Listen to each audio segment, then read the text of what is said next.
आज का क्लास है चुंबकीय द्विध्रुव के रूप में धारावाही लूप और इसका चुंबकीय द्विध्रुव आघूर्ण पढ़ेंगे। और उसके बाद परिक्रमी इलेक्ट्रॉन का चुंबकीय द्विध्रुव आघूर्ण पढ़ेंगे। तो यहाँ पे देखते हैं सबसे पहले चुंबकीय द्विध्रुव क्या है। यहाँ पे दो ध्रुव लिए हैं, M1 लिए हैं और M2 लिए हैं। इसका लेंथ जो होता है वो 2L होता है, इसको बोलते हैं चुंबकीय द्विध्रुव। तो यहाँ पे निकालेंगे चुंबकीय द्विध्रुव आघूर्ण बराबर जो होगा द्विध्रुव परवलय, यहाँ पे द्विध्रुव परवलय इसको बोलते हैं, और गुणे प्रभावी लंबाई जो है वो 2L है। तो यहाँ पे देखेंगे चुंबकीय द्विध्रुव आघूर्ण को हम बड़ा M से डिनोट करते हैं और बराबर ध्रुव परवलय जो होता है उसको छोटा m से डिनोट करते हैं। तो m गुने और प्रभावी लंबाई को 2L से डिनोट करते हैं। तो यहाँ पे 2L हुआ। तो m बराबर जो निकल के आया 2m इंटू L। यही है चुंबकीय द्विध्रुव आघूर्ण का फार्मूला।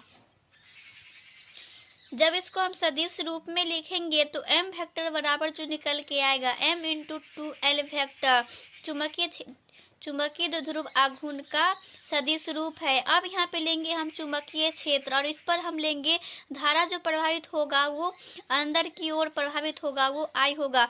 तो यहाँ में अब वेक्टर होगा जिसमें हम देखना है कि ऊपरी फ्लक्स जो होगा वो N ध्रुव होगा, इसमें हम करंट प्रभावित करेंगे। तो इसमें ऊपर की ओर जो होगा उसको बोलेंगे N ध्रुव और निचला जो होगा वो निचला फ्लक्स जो होगा उसको बोलेंगे S ध्रुव, और इसमें हम करंट प्रभावित कर रहे हैं। अब इसमें हम देखेंगे और नॉर्थ और साउथ लेंगे जब इसको, तो इसमें N ध्रुव के कारण इसमें धारा जो बहेगा आउटवर्ड बाहर की ओर, और S ध्रुव के कारण जो धारा बहेगा वो आउटवर्ड अंदर की ओर जाएगा। तो यही है चुंबकीय द्विध्रुव नॉर्थ और साउथ में कॉम्बिनेशन। चुंबकीय द्विध्रुव के रूप में धारावाही लूप और इसका चुंबकीय द्विध्रुव आघूर्ण क्या है उसको देखते हैं। तो धारावाही लूप धारावाही कुंडली और धारावाही परिनालिका एक क्षण चुंबक की भांति व्यवहार करते हैं। जब इन्हें किसी बाह्य चुंबकीय क्षेत्र में रखा जाता है तो इन पर बल आघूर्ण कार्य करता है, तो इन्हें क्षेत्र के समांतर लाने का प्रयास करता है। स्पष्ट है कि चुंबकीय क्षेत्र में स्थिर धारावाही लूप, धारावाही कुंडली, धारावाही परिनालिका अथवा क्षण चुंबक का व्यवहार विद्युत क्षेत्र में स्थिर वैद्युत द्विध्रुव के व्यवहार के समान होता है, अतः इन्हें चुंबकीय द्विध्रुव भी कहते हैं। चुंबकीय द्विध्रुव को अग्र प्रकार से परिभाषित करते हैं वे सभी संरचनाओं जिनको बाह्य चुंबकीय क्षेत्र में रखने पर उनके चुंबकीय क्षेत्र की दिशा में घूमने का संरेखित होने की प्रवृत्ति होती है। तो इसी को बोलते हैं चुंबकीय द्विध्रुव में धारावाही लूप और इसका चुंबकीय द्विध्रुव आघूर्ण।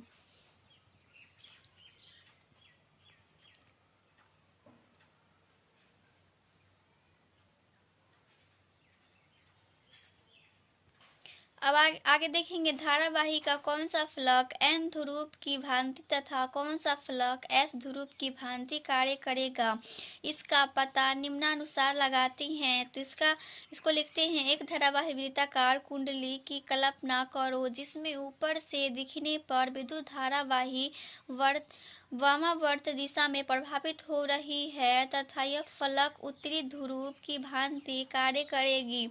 नीचे में देखने पर धारा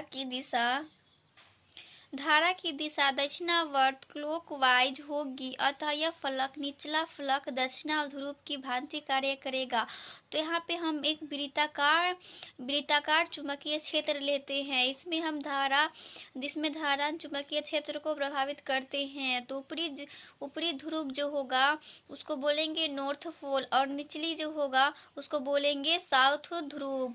तो यही है क्लॉकवाइज जो होगा उसको बोलेंगे दक्षिणावर्त और एंटी क्लॉकवाइज जो होगा उसको बोलेंगे वामावर्त। यही है चुंबकीय द्विध्रुव आघूर्ण की भांति ये कार्य करती है। अब आगे देखेंगे चुंबकीय द्विध्रुव आघूर्ण के लिए व्यंजक। तो मान लो चुंबकीय चुंबकीय क्षेत्र जो होगा उसको बी वेक्टर से डिनोट करते हैं और ए क्षेत्रफल वाला एक वृत्ताकार लूप स्थित है। यदि उसमें एक विद्युत धारा प्रवाहित की जाए तो उस पर एक बल आघूर्ण कार्य करेगा जो निम्न समीकरण के द्वारा दिया जाता है। तो यहाँ पे हम चुंबकीय द्विध्रुव आघूर्ण को हम टाउ से डिनोट करते हैं। तो यहाँ पे टाउ बराबर जो निकल के आएगा, इसमें धारा जो बह रहा है वो आई है और क्षेत्रफल जो है वो ए वेक्टर है और चुंबकीय क्षेत्र जो है वो बी वेक्टर है। तो इसमें आई ए वेक्टर इंटू बी वेक्टर बराबर इसको मानेंगे चुंबकीय समीकरण। इसको आई को बोलते हैं चुंबकीय आघूर्ण के द्वारा वो धारा बह रहा है। तो इसमें लिखेंगे इसी प्रकार यदि किसी विद्युत क्षेत्र ई वेक्टर बी द्विध्रुव आघूर्ण वाला कोई वैद्युत द्विध्रुव स्थित है तो उस पर कार्य करने वाला बल आघूर्ण निम्न समीकरण द्वारा दिया जाता है। तो टाउ बराबर जो निकल के आएगा, यहाँ पे विद्युत क्षेत्र ई है और द्विध्रुव आघूर्ण जो है वो पी है। तो यहाँ पे ई वेक्टर जो निकल के आएगा, टाउ वेक्टर बराबर निकल के आएगा P vector into E vector. इसको मानेंगे समी टू और ये पी जो है वो वैद्युत द्विध्रुव आघूर्ण है। तो समी वन और समी टू से स्पष्ट है कि राशि आई ए वेक्टर वैद्युत द्विध्रुव आघूर्ण पी वेक्टर के समतुल्य है। इसे चुंबकीय द्विध्रुव आघूर्ण कहते हैं। तो इस प्रकार धारावाही का चुंबकीय द्विध्रुव आघूर्ण जो होगा उसको एम वेक्टर से डिनोट करते हैं। तो एम वेक्टर बराबर जो निकल के आएगा आई ए वेक्टर। तो इसको लिखेंगे एन ध्रुव, इसमें धारा जब चुंबकीय द्विध्रुव आघूर्ण एन बार होगा तो इसमें एम वेक्टर जो निकल के आएगा एन आई ए वेक्टर निकल के आएगा। इसको हम लिखेंगे नॉर्मल लूप। तो एम बराबर जो होगा एन आई ए होगा। तो ये है सदिश रूप और ये है फॉर्मूला चुंबकीय द्विध्रुव आघूर्ण का एम बराबर एन आई ए। अब आगे देखेंगे परिक्रमी इलेक्ट्रॉन का चुंबकीय द्विध्रुव आघूर्ण। तो यहाँ पे फिर से हम लेंगे एक वक्र वृत्त और इसमें केंद्र पर जो होगा वो प्लस ई इलेक्ट्रॉन होगा और स्मॉल आर दूरी पर जो होगा वो इलेक्ट्रॉन माइनस ई होगा। अब इसमें आपको वेग जो होगा वो वी वेक्टर, वेलोसिटी जो होगा वो वी वेक्टर होगा। तो चुंबकीय द्विध्रुव आघूर्ण का फॉर्मूला भी तुरंत निकल के आया है, एम बराबर जो है एन आई ए है। तो यहाँ पे एन का मान जो होगा वो 1 होगा। तो यहाँ पे आई बराबर जो निकल के आएगा फॉर्मूला क्यू बाई टी होता है।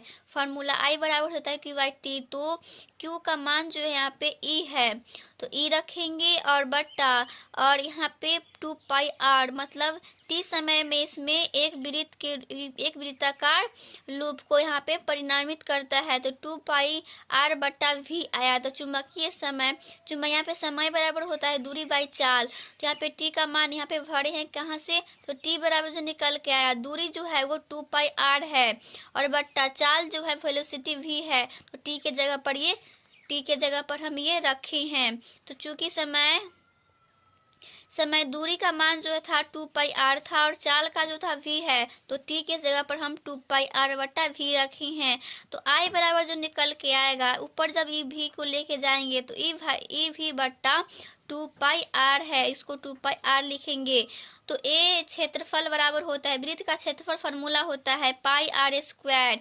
तो यहाँ पे पाई एल का जो मान होगा वो यहाँ पे निकल के आएगा 1 इंटू, क्योंकि एल का जो मान होता है वो 1 होता है, वो एन का मान जो होता है वो 1 होता है और इंटू और आई का मान जो है वो ई वी बट्टा,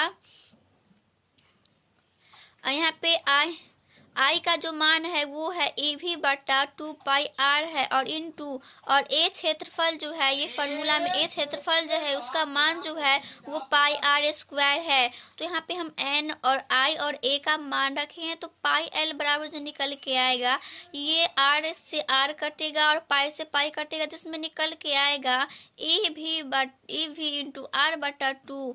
तो यही है परिक्रमी इलेक्ट्रॉन का चुंबकीय क्षेत्र आघूर्ण का फॉर्मूला। अब यहाँ पे लिखेंगे पाई एल जो है ई एम एम, यहाँ पे पाई एल बड़ा फॉर्मूला जो होता है ई एल बटा 2m होता है। तो यहाँ पे रखेंगे ई एम वी आर बटा 2m, चूँकि कोणीय संवेग एल का फॉर्मूला जो होता है एम वी आर होता है। तो हम एल के जगह पर ये रखें एम वी बटा आर, तो 2 बटा m निकल के आया। तो यही है चुंबकीय चुंबकीय द्विध्रुव आघूर्ण का फार्मूला।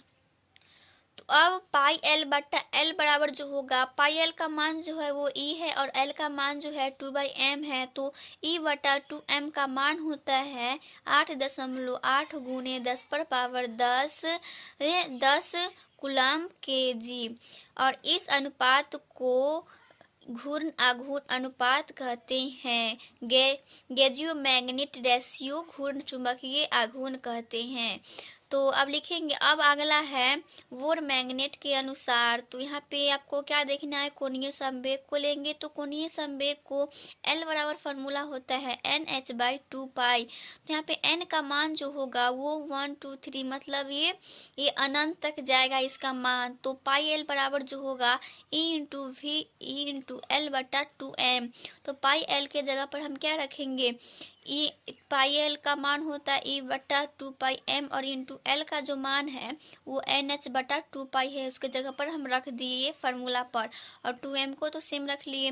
तो पाई बराबर फार्मूला निकल के आया यहाँ पे n इंटू एन को अलग कर लिए और EH/4 टू कितना हुआ 4πm आया। तो h जो है यहाँ पे h जो होगा यहाँ पे प्लांक नियतांक होगा। तो यहाँ पे लिखेंगे EH/4πm एक नियतांक है जिसे बोर मैग्नेट्रॉन कहा जाता है। तो इसी को हम क्या कहते हैं, बोर मैग्नेट्रॉन कहते हैं। तो म्यू बी बराबर EH/4πm जो है यही है बोर मैग्नेट्रॉन का फार्मूला। तो पाई एल बराबर n म्यू बी होगा ये फार्मूला। तो आज की क्लास यहीं पे समाप्त हुआ।